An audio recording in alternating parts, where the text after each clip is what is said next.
Hello, students.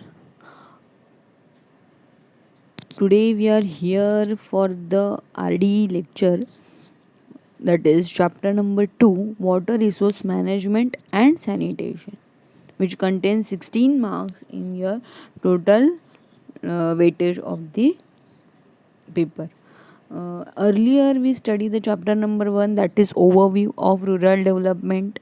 I will give you the notes as well as assignments, and both uh, I will give it to you within 2 days.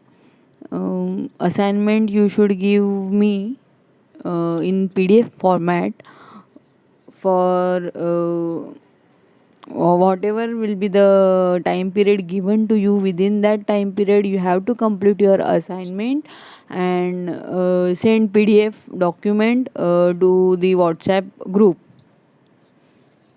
or in Google Meet. Okay, so today we are starting new chapter, that is water resource management and sanitation, which contains 16 marks. In water resource management we study the different watershed management structures and select the relevant watershed management structure to the given site condition. Then regarding watershed management, another topic is there, that is rainwater harvesting, how to recharge the resources, natural resources.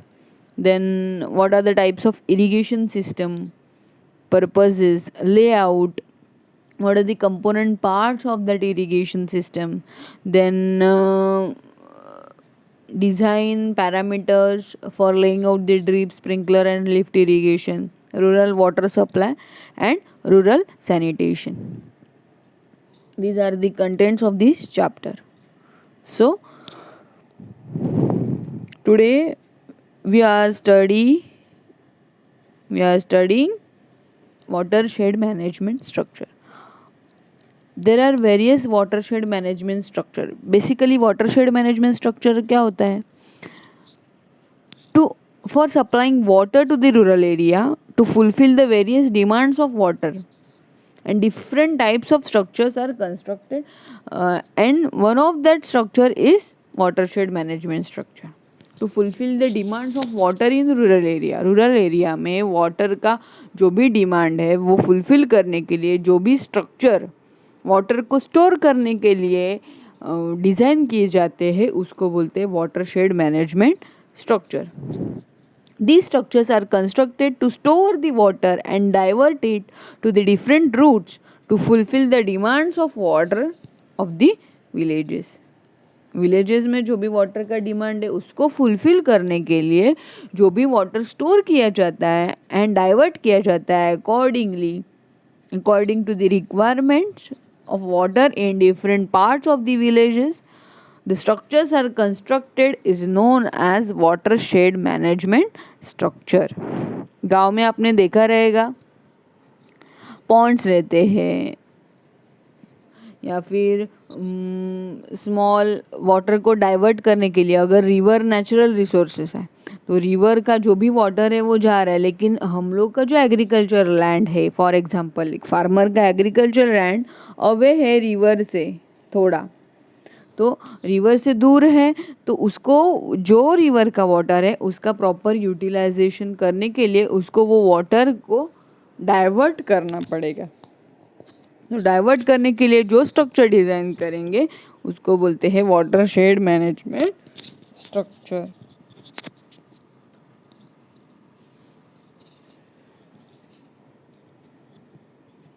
अभी कौन से type के watershed management structures है?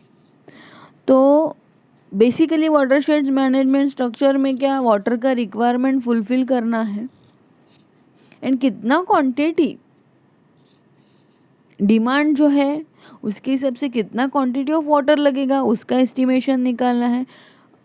After the estimation जो भी resources है water के, जो भी सोर्सेस है जहाँ से पानी आता है वो सोर्सेस को स्टडी करना है, उससे हम लोग कैसे वाटर को डाइवर्ट कर सकते हैं, जैसे कि मैंने अभी एग्जांपल बताया आपको रिवर का। तो रिवर का वाटर है, लेकिन आपका एग्रीकल्चर एंड रिवर से बहुत दूर है, तो वाटर को हम लोग कैसे डाइवर्ट कर सकते हैं, कितना क्वांटिटी में डाइवर्ट कर सकते हैं। तो उसके लिए जो भी स्ट्रक्चर का डिज़ाइन रहेगा, उसका डायमेंशन रहेगा, वो depend on the quantity of water के ऊपर रहेगा। देन उसके बाद जो भी वाटरशेड डेवलपमेंट वर्क जो रहता है वो होता है। रूरल सैनिटेशन के लिए भी वाटर के जो सोर्सेस है वो रिक्वायर्ड है। उसके लिए वाटर रूरल सैनिटेशन प्रोग्राम भी गवर्नमेंट की तरफ से अरेंज किए जाते हैं। जो भी वाटर के रिसोर्सेस है वो नेसेसरी है। अगर रिवर के पानी में हम लोग एनिमल्स को वॉश कर रहे हैं, कपड़ा धो रहे हैं, बर्तन धो रहे हैं, तो अल्टीमेटली जो वाटर है नेचुरल रिसोर्सेज का वो क्या होने वाला है, खराब होने वाला है। तो जो वो वाटर है वो ड्रिंकिंग पर्पज़ के लिए यूज़ करना है, एग्रीकल्चर पर्पज़ के लिए यूज़ करना है, तो वो ख़राब ना हो उसके लिए वो वाटर जो पॉल्यूटेड हो रहा है वो नहीं होना चाहिए। इसके लिए रूरल सैनिटेशन के प्रोग्राम्स गवर्नमेंट की तरफ से इम्प्लीमेंट किए जाते हैं, रखे जाते हैं फॉर दी विलेजर्स। देन जैसे कि मैंने बताया एग्रीकल्चर पर्पज़ के लिए भी वाटर यूज़ होता है। तो जो एग्रीकल्चर पर्पज़ के लिए वाटर हम लोग को सप्लाई करना है, उसके लिए और कुछ इरिगेशन सिस्टम है क्या नहीं, इरिगेशन करने के लिए कौन से सिस्टम्स है, टाइप्स क्या है, कौन से तरीके से हम लोग वो पर्टिकुलर एरिया में लैंड में इरिगेशन कर सकते हैं जिसकी वजह से क्रॉप्स को वाटर सप्लाई होगा। ऐसे इरिगेशंस के माइक्रो मिनी छोटे बड़े ऐसे बहुत सारे प्रोजेक्ट्स रहते हैं। जैसे कि dam is a part of irrigation, dam, reservoir, these are the parts of irrigation. वो सब इरिगेशन सिस्टम्स में आते हैं, बराबर। तो जो भी ये सभी चीज़ें हैं to provide proper quantity of water according to the demand,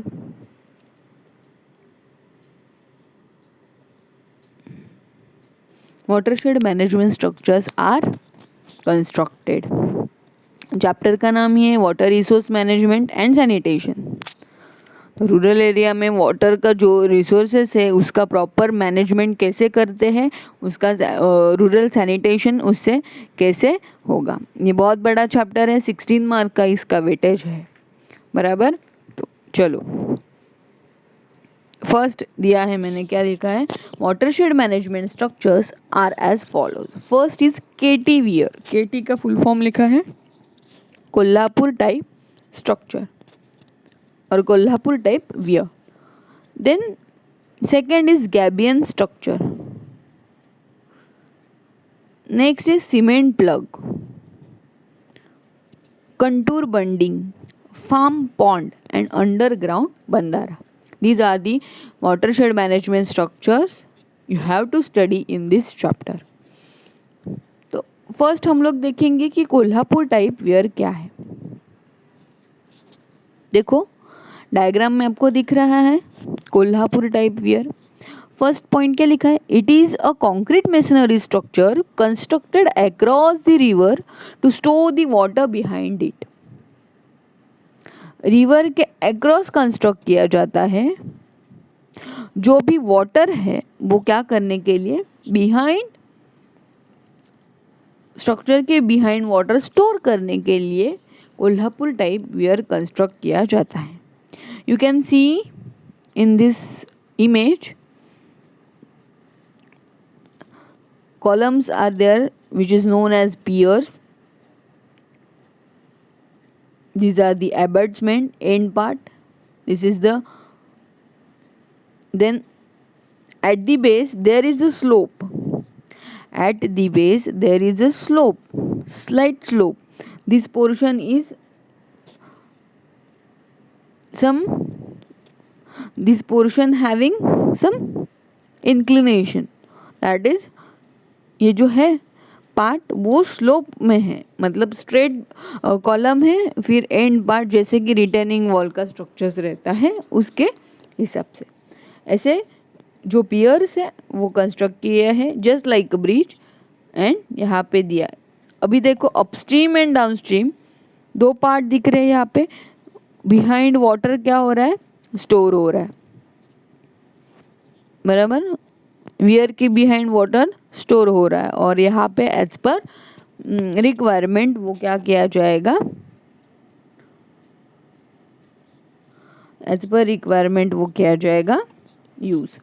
second point, the stored water can be used for irrigation in villages. ये जो स्टोर किया हुआ वाटर है वो इरिगेशन पर्पजेस के लिए, डोमेस्टिक पर्पजेस के लिए एंड इंडस्ट्रियल पर्पजेस के लिए यूज किया जाएगा। Then these structures were first constructed in Kolhapur. That's why the weir name is Kolhapur type weir. अभी इसमें दो टाइप के स्ट्रक्चर्स है, ये केटी वेयर के दो टाइप्स है, gated and non gated. Gated में गेट्स दिए रहेंगे, जैसे कि डैम के गेट्स हम लोग क्या करते हैं, ओपन करते हैं as per. Non gated, ungated means उसमें गेट्स नहीं रहेंगे। जैसे ही अपस्ट्रीम साइड, जो अपस्ट्रीम साइड है वो क्या होगा, फुल होगा, फुल ऑफ वाटर। जब पूरा पानी अपस्ट्रीम साइड में भर जाएगा वो अल्टीमेटली डाउनस्ट्रीम में आते जाएगा। लेकिन गेट रहेगा तो क्या होगा, as per requirement we can open the gates. आपके बुक में भी इसका डायग्राम दिया हुआ है, ये एक्चुअल डायग्राम है, लाइव डायग्राम, और बुक में आपको सेक्शन केटी वेयर का दिया हुआ है, टॉप यूएन सेक्शन, तो उसके हिसाब से आपको अच्छे से और आइडिया आ जाएगा regarding that weir. These are the structure. Second, next है गैबियन स्ट्रक्चर। अभी बच्चों आपको यहाँ पे दिख रहा है साइड में इमेजेस में, देखो आप, एक जाली है, नेट, जिसको हनी कोम्बिंग की तरह है, हेक्सागोनल शेप की तरह वो नेट है, और उसके अंदर क्या है, पत्थर, बोल्डर्स बोलते हैं उसको। क्या बोलते हैं, बोल्डर्स, क्योंकि उसका शेप राउंडेड शेप स्टोन से, इसके लिए उसका नाम है बोल्डर्स। तो वो बोल्डर्स ऐसे तरीके से स्टैक किए हुए हैं, और उसके ऊपर वो नेट क्या किया है, फिक्स किया है, to divert the water. Stream में से वाटर को डाइवर्ट करने के लिए ये स्ट्रक्चर कंस्ट्रक्ट किया जाता है। नीचे देखो, ये सपोज फॉर एग्जांपल ब्रिज है, ये स्मॉल नाला है या फिर रिवर है, तो साइड में आप देख सकते हो स्टोन से भी, ये वायर मेश जो है वो स्टोन से भी क्या किया जाता है, स्टैक किया जाता है together with wires. These are known as gabion structure. Basically this is the wall, retaining wall की तरह है, जो वाटर को क्या करती है, स्टॉप करने के लिए या फिर वाटर को स्टोर करने के लिए एक जगह पे नेचुरल स्ट्रीम से अपस्ट्रीम साइड में ये वाटर को स्टोर करने के लिए यूज किया जाता है, बराबर। तो अभी हाँ, यहाँ पे लिखा है, a gabion wall is a retaining wall constructed by stack stones filled gabion tied together with wire. Stack stone filled gabions, stack stone मतलब filled gabions, उसका नाम है gabions। जो स्टोन उसके अंदर फिल किए जाते हैं उसको बोलते हैं gabions। वो एक साथ टाई किए जाते हैं with the help of wire mesh, और ये वॉल कंस्ट्रक्ट की जाती है। वो जनरली स्टेप्ड रहता है, जो भी वॉल कंस्ट्रक्ट की जाती है स्टेप। इसके लिए यहाँ पे देखो, ये है, बाद में यहाँ पे स्टेप डिजाइन किया। Same in this structure also, this picture में भी, in this picture you can see the steps are there, and in above picture there are also the steps. This is the first second step, okay. Gabion walls are usually step back with the slope, थोड़ा slope and steps दोनों का consideration करके ये structure क्या किया जाता है, design किया जाता है। उसके लिए क्या क्या मटेरियल रखते हैं, तो sometimes it may be of concrete, basically ये rocks, boulders, bricks stones and sometimes sand and soil दोनों का मिक्सचर रहेगा। ये स्ट्रक्चर कंस्ट्रक्ट करने के लिए ये मटेरियल लगता है। तो for the construction of gabion wall और structure some basically boulders are used, but sometimes concrete, rocks, stones, bricks, and sometimes sand and soil should be used. Next, galvanized mesh has hexagonal shape with the size generally 8 to 10 centimeter. 8 to 10 centimetre के hexagonal shape के जो भी wire mesh है, galvanised wire mesh, वो use की जाती है for construction of gabion wall.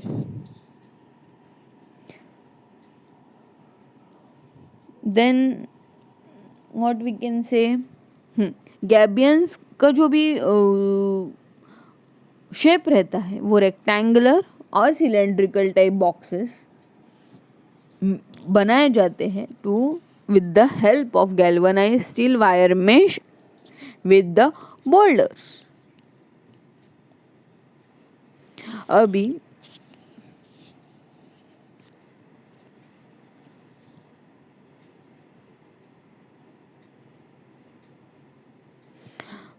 इसमें बहुत सारे टाइप्स है, गैबियन बास्केट है, गैबियन मैट्रेस है, सैग गैबियंस है। तो वो इन डिटेल आपको स्टडी करने नहीं है, लेकिन बेसिकली गैबियन वॉल का, गैबियन स्ट्रक्चर का मेन पर्पस क्या है, ये वाटर को स्टोर करते हैं from the natural stream on the upstream side, and then this water is used for the people of rural area for drinking purpose, washing purpose and other minor schemes of irrigation के लिए ये क्या किया जाता है, use किया जाता है। सेम जो ये स्ट्रक्चर्स है उसके जो डायग्राम्स आपके बुक में दिए हैं वो आपको ड्रॉ करने हैं। अगर आपके पास बुक नहीं है तो I will click the photos of that particular pages and send it to you and draw this diagrams on your assignment. Next है third, cement plug. What is the next structure? Cement plug. Cement plug क्या है? ये natural stream है river का, ये upstream side है, ये downstream side है। मतलब अगर स्लोप है तो ऊपर से वाटर आ रहा है एक पर्टिकुलर हाइट, उसके बाद डाउनस्ट्रीम में जा रहा है। तो it is a type of bund constructed across the natural stream के अक्रॉस ये सीमेंट प्लग जो है वो कंस्ट्रक्ट किया जाता है to create a storage of water on its upstream side. This is the downstream side, this is the upstream side. तो दोनों के बीच में ये स्ट्रक्चर सीमेंट प्लग क्या किया जाता है, वो डिज़ाइन किया जाता है जिसकी वजह से वाटर अपस्ट्रीम साइड में स्टोर होता है। It is constructed as a wall of stones का एक वॉल कंस्ट्रक्शन रहेगा। And then this wall is strengthened by cement mortar. This wall is then strengthened by cement mortar. Cement motor से ये wall क्या किया जाता है, स्ट्रॉन्ग के बनाया जाता है। Then cement mortar stops the leakages. क्यों? क्योंकि सीमेंट मोटर लीकेज स्टॉप करता है। सिर्फ अगर स्टोन्स का वॉल बना है तो जिस स्टोन्स में जो भी पोर्स रहेंगे, वॉइड्स रहेंगे, उससे वाटर पास होगा अपस्ट्रीम से डाउनस्ट्रीम में, उतना वाटर वेस्टेज होगा। अगर उसके स्टोन के स्ट्रक्चर वॉल के ऊपर हम लोग ने सीमेंट मोटर का लेयर अप्लाई किया तो उससे लीकेज भी स्टॉप होगा एंड वॉल भी स्ट्रॉन्ग बनेगी। This structures is smaller than wear. Wear तो भी बड़ा स्ट्रक्चर है, जैसे कि मैंने बताया। फॉर एग्जाम्पल ब्रिज, मतलब ब्रिज टाइप ही स्ट्रक्चर रहता है। अगर नेचुरल स्ट्रीम है तो उसके ऊपर वो कंस्ट्रक्ट किया जाता है अपस्ट्रीम से डाउनस्ट्रीम में वाटर आने के लिए, that is Kolhapur type wear. तो वियर से भी है छोटा, तो जो स्मॉल रिवर है या नाला है उसके ऊपर वाटर को डाइवर्ट करने के लिए ये स्ट्रक्चर क्या किया जाता है, डिजाइन किया जाता है, बराबर। It helps in conservation of soil and moisture.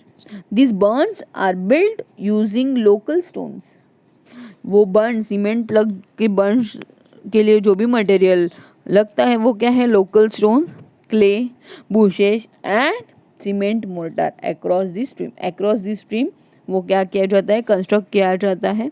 Wall रहता है स्टोन्स का और उसको स्ट्रेंथन किया जाता है सीमेंट मोर्टार, और उसका मेन मोटो क्या रहता है कि वो लीकेज को स्टॉप करता है थ्रू दिस स्ट्रक्चर। और ये वियर से भी छोटा स्ट्रक्चर रहता है। समझ में आया? बस।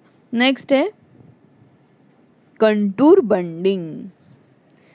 ये इमेज आपको दिख रहा है, कंटूर बंडिंग मतलब देखो ये बेसिकली स्ट्रक्चर्स है जहाँ पे एग्रीकल्चर लैंड है, रूरल एरिया में जो लोग खेती करते हैं, फार्मिंग करते हैं, वो फार्मिंग जो करते हैं उनके लिए जो वाटर का प्रॉपर यूटिलाइजेशन करने के लिए, कहाँ पे तो नेचुरल रिसोर्सेज जो है स्ट्रीम्स है वो वे रहते हैं, वो फार्मिंग के लैंड से बहुत दूर रहते हैं। तो वहाँ पे अगर वो जो फार्मर्स है वो सीजनल क्रॉप्स ही ग्रो करते हैं, वो पर्टिकुलर एरिया में उनकी वो सीजनल क्रॉप्स के लिए फर्स्ट प्रेफरेंस देते हैं। बिकॉज अगर रेनी सीजन है तो ही उनको रिक्वायर्ड अमाउंट ऑफ वाटर मिलने वाला है, लेकिन अदर देन रेनी सीजन जो भी पानी लगता है, वाटर लगता है for the growth of the crops, तो उसके लिए आपको रेनी सीजन में जो भी पानी आता है वो पानी को क्या करना है, स्टोर करना है, ताकि other than rainy season we can use that water according to the use and requirement. तो उसके लिए ये छोटे जो वाटरशेड मैनेजमेंट स्ट्रक्चर्स कंस्ट्रक्ट किए जाते हैं across the natural stream. Basically these structures are constructed across the natural streams, बराबर। तो जहाँ पे जिस रूरल एरिया को हम लोग बोल सकते हैं वरदान है, जैसे कि reverse, different types of reverse है वो पर्टिकुलर रूरल एरिया में, तो वहाँ पे हम लोग वो स्मॉल, अभी रिवर बहुत बड़ा रिवर है लेकिन उसका जो वाटर डाइवर्ट होता है वो एक जगह से वो स्मॉल रिवर्स बनते हैं फिर उसके, तो वो जो स्मॉल रिवर्स है, स्ट्रीम्स है, उसके ऊपर ये स्ट्रक्चर कंस्ट्रक्ट करके वाटर अपस्ट्रीम साइड में हम लोग स्टोर कर सकते हैं। And according to the requirement we can use that water for the drinking, washing or any other schemes of irrigation or farming। इसके लिए एग्रीकल्चर पर्पज के लिए यूज कर सकते हैं। तो कंटूर बर्न्स अभी देखो डायग्राम में आपको दिख रहा है, ये जो नीचे डायग्राम है देखो, जैसे कि ये माउंटेनियस लैंड है, देखो ऐसे स्लोप है लैंड को, वो स्ट्रेट नहीं दिख रहा है हम लोग को, स्लोप दिख रहा है। तो स्लोप के लिए उन्होंने देखो ऐसे बर्न्स कंस्ट्रक्ट किए, मतलब जैसे कि आप लोग ने राइस टेरेस देखे रहेंगे, टेरेस लाइक स्ट्रक्चर, जैसे कि टी के रहते हैं, टी के भी टेरेस है,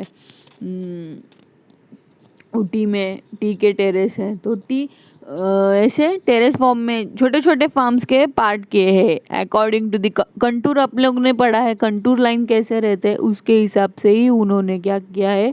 देखो यहाँ पे आपको दिख रहे हैं, यहाँ पे ऐसे दिख रहे हैं शेप्स,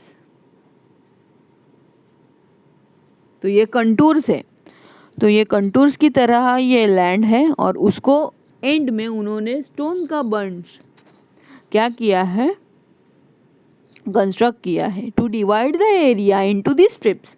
ये पूरा स्लोपी लैंड स्ट्रिप्स में डिवाइड करने के लिए उन्होंने ये बंच, सीरीज ऑफ बंच क्या किया है, कंस्ट्रक्ट किए, जिसकी वजह से वो एक बैरियर की तरह, ऑब्स्ट्रक्शन की तरह काम करेगा to the flow of water. अगर स्लोप दिया पूरा लैंड हम लोग ने, अगर माउंटेनियस लैंड है, थोड़ा स्लोपी है, एलिवेशन इंक्लिनेशन में है, तो अगर हम लोग ने वैसे ही लैंड रखा तो जो भी वाटर है वो इजीली डायरेक्ट फ्लो होगा। तो वाटर का जो फ्लो है वो ऑब्स्ट्रक्ट करने के लिए उन्होंने वो बंड्स कंस्ट्रक्ट किए, सीरीज ऑफ बंड क्या किए हैं, कंस्ट्रक्ट किए। वो एरिया को स्ट्रिप में डिवाइड करता है एंड वाटर का फ्लो को ऑब्स्ट्रक्शन देता है, बराबर। Contour bunds are effective method to conserve soil moisture in watershed management. Soil में मॉइस्चर मेंटेन रहने के लिए कंटूर बर्न्स बेस्ट मेथड। यहाँ पे एक डायग्राम दिया है उन्होंने, बुक में भी आपके डायग्राम दिया है, तो ये सिमिलर टाइप डायग्राम है। जैसे कि बर्न्स कंस्ट्रक्ट किए हैं, उसके ऊपर उन्होंने फार्मिंग मतलब क्रॉप्स लगाए, बराबर। Suitable for low rainfall areas, कहाँ पे सूटेबल है ये contour bunding method, contour bunding का स्ट्रक्चर? लो रेनफॉल, जहाँ पे बहुत मतलब कम बारिश गिरती है। Spacing between the two contour bunds depend upon the slope of the area और land and permeability of soil. Soil का परमेबिलिटी मीन्स जो हम लोग ने जियोटेक में पढ़ा है, परमेबिलिटी वाटर एब्जॉर्ब करने का सॉइल का कैपेसिटी कितना है। वहाँ पे क्लाइमेटिक कंडीशन मतलब लो रेनफॉल एरिया में बेसिकली ये सूटेबल है। तो स्लोप कितना है, तो कितने, अगर स्लोप ज़्यादा है तो वाटर वहाँ पे स्टक नहीं होगा तो किससे हम लोग करेंगे, कंटूर बर्न्स कंस्ट्रक्ट करेंगे और एरिया को एक स्ट्रिप्स में हम लोग क्या करेंगे, with the help of contours divide करेंगे, बराबर। तो स्लोप कितना है, एरिया कितना बड़ा है, उसका स्लोप कितना है एंड सॉइल का परमेबिलिटी कितना है, उसके ऊपर डिपेंड रहता है कि दो कंटूर्स के बीच का स्पेसिंग कितना होना चाहिए। Next is suitable on lands with moderate slope, मतलब ज़्यादा स्लोप भी नहीं चाहिए और ज़्यादा स्ट्रेट रहेगा तो कुछ ज़रूरत ही नहीं है, मतलब प्लेन सरफेस है तो कुछ ज़रूरत नहीं। इंक्लाइंड है और एकदम मतलब एकदम इंक्लाइंड स्लोप है तो वहाँ पे भी हम लोग को कंटूर बंडिंग मेथड क्या होगा, फेल जाएगा। बिकॉज वाटर का जो फोर्स रहेगा, वेलोसिटी हम लोग ने पढ़ा है फिजिक्स में, याद है रहेगा, वाटर का जो भी फोर्स है वो बहुत ज़्यादा रहेगा। तो वो जो बंड्स हम लोग कंस्ट्रक्ट करेंगे वो शायद इसके भी रह सकते हैं, सैंड एंड सॉइल के भी रह सकते हैं, सीमेंट के तो नहीं, बर्न्स सैंड स्टोन्स के रह सकते। तो जो वाटर का अगर फ्लो ज़्यादा है, फोर्स ज़्यादा है, तो अल्टीमेटली वो बर्न्स क्या हो जाएंगे। तो जहाँ पे बहुत ज़्यादा स्लोप है तो वहाँ पे वो हम लोग सूट नहीं करेंगे, मतलब वो सूटेबल नहीं है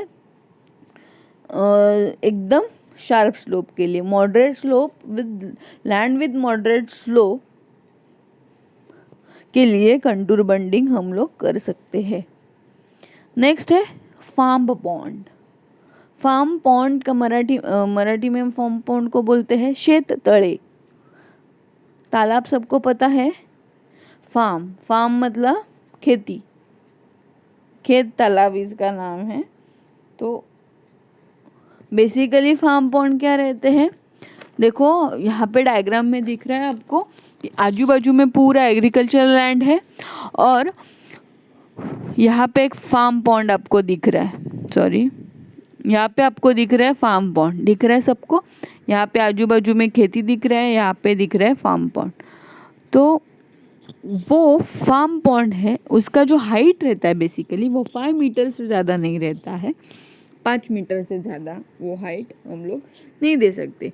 उसको एक इनलेट रहता है, एक रहता है outlet, inlet pipe, outlet pipe, बराबर।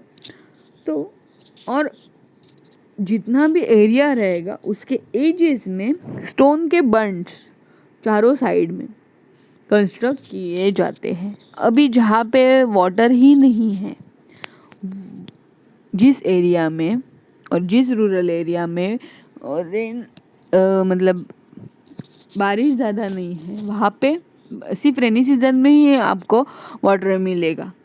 अदर सीजन्स में पानी अवेलेबल नहीं रहता है। वो लोग क्या करते हैं, वो फार्मर्स क्या करते हैं, 2-3 फार्मर्स, अभी ये बहुत बड़ा लैंड एक ही फार्मर्स का रह सकता है और 2-3 फार्मर्स का रह सकता है, तो वो सब मिला के क्या करते हैं, एक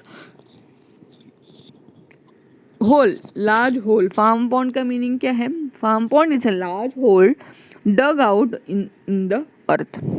उसका स्क्वायर शेप रहेगा या फिर रेक्टेंगल शेप रहेगा। इससे रेन वाटर क्या कर सकते हैं, हार्वेस्ट कर सकते हैं, स्टोर कर सकते हैं फॉर फर्दर यूज। अदर मतलब रेनी सीजन में जो भी वाटर मिलेगा वो ये पूरे फार्म पॉन्ड में वो कलेक्ट करके रखते हैं। वो कलेक्ट करने के बाद वो अदर सीजन्स में एंड रेन वाटर हार्वेस्टिंग के लिए हम लोग यूज़ कर सकते हैं। वहाँ पे वो फिर क्या लगेंगे, मोटर लगा के आउटलेट से वाटर बाहर निकाल सकते हैं और वो यूज़ कर सकते हैं फॉर एग्रीकल्चर पर्पज़ के लिए। ऐसे तो फार्म पॉन्ड ऐसा बेसिकली स्ट्रक्चर है। बिफोर रेनी सीजन वो पूरा कंस्ट्रक्ट किया जाता है और कंस्ट्रक्ट करने के बाद जितना भी बारिश गिरेगा वो सभी वाटर उसमें क्या होता है, स्टोर होता है और वो water further other than rainy season आप हार्वेस्टिंग के लिए या फिर क्या बोल सकते हैं, फार्मिंग के लिए, एग्रीकल्चर पर्पज़ के लिए यूज़ कर सकते हो। The farm is surrounded by the small bunds, जैसे कि मैंने बोला स्मॉल बर्न्स के पूरा वो सराउंडिंग उसका स्मॉल बर्न्स, स्टोन बर्न्स रहेंगे।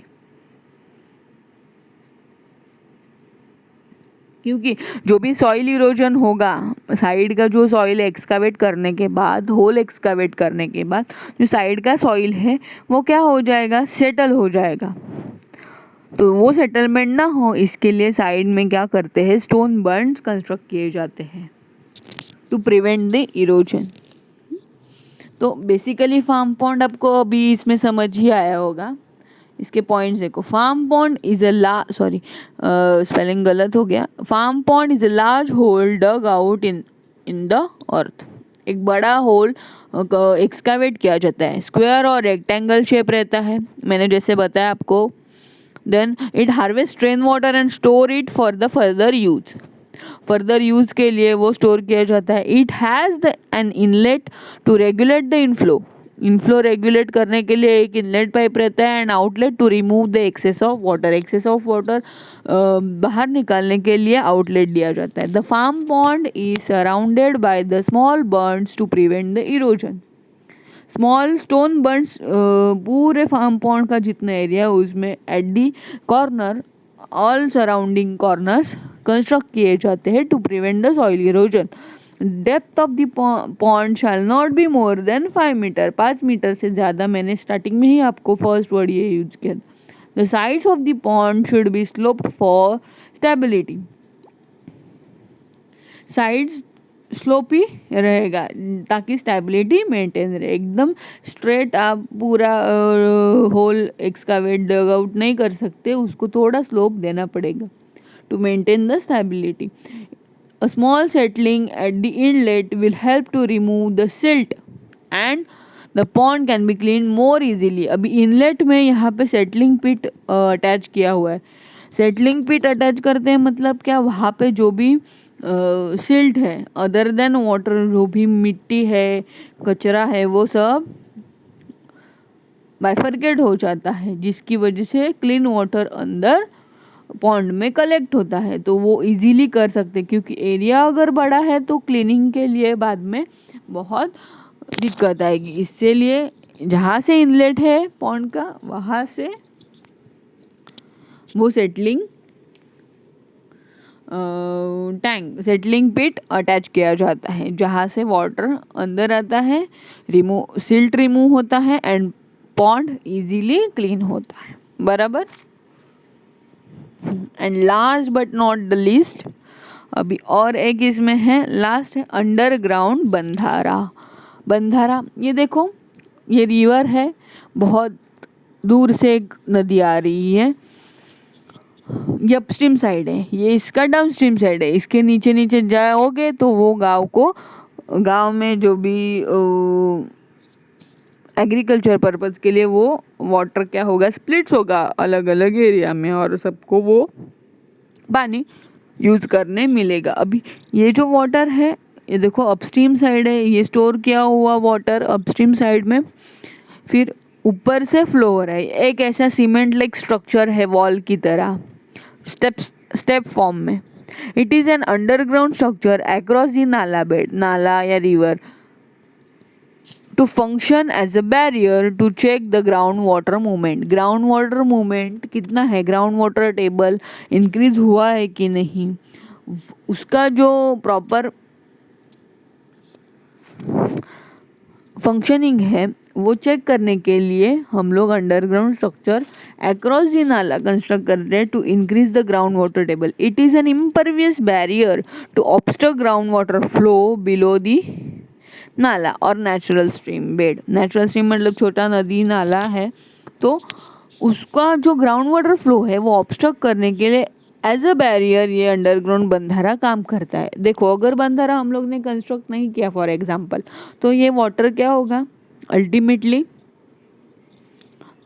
अंडर मतलब जो ग्राउंड वाटर टेबल है उसको ही मिलने वाला है, तो वो उसका रेंज भी बढ़ेगा। तो उसको ऑब्स्ट्रक्ट करने के लिए एज अ बैरियर, वो ग्राउंड वाटर फ्लो को एज अ बैरियर ये अंडरग्राउंड बंधारा हम लोग कंस्ट्रक्ट करते हैं। Ground water underground bandharas can be constructed in soil, cement, concrete और इन मेसनरी। मेसनरी मतलब ये वॉल की तरह भी ब्रिक से भी कंस्ट्रक्ट किया जाता है, सीमेंट कंक्रीट से भी, आरसीसी भी कर सकते, पीसीसी भी कर सकते, एंड सॉइल से भी कर सकते। सॉइल बंधारा can be constructed across the नाला और स्मॉल साइज रिवर। नाला और स्मॉल साइज रिवर है तो सॉइल बंधारा हम लोग क्या करते हैं, अंडरग्राउंड बंधारा। सॉइल मतलब बेसिकली वो अंडरग्राउंड बनता रही है, लेकिन वो सॉइल का कब कंस्ट्रक्ट करते हैं, छोटा नाला है और या स्मॉल साइज रिवर है तो हम लोग सॉइल बंधारा कंस्ट्रक्ट कर सकते हैं। अदर देन दैट आपको सीमेंट कंक्रीट और मेसनरी बंधारा ही कंस्ट्रक्ट करना पड़ेगा to obstruct the flow of ground water. So these are the different types of watershed management structures.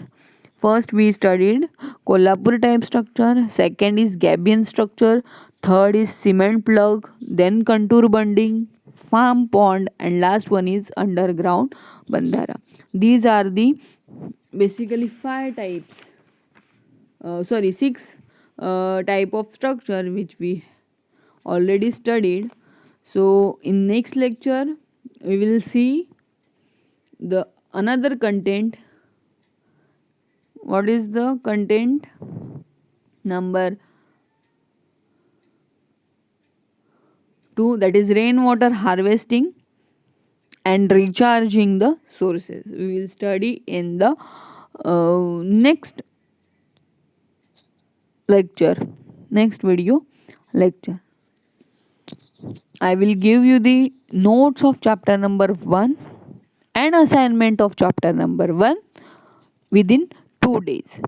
You have to complete that assignment.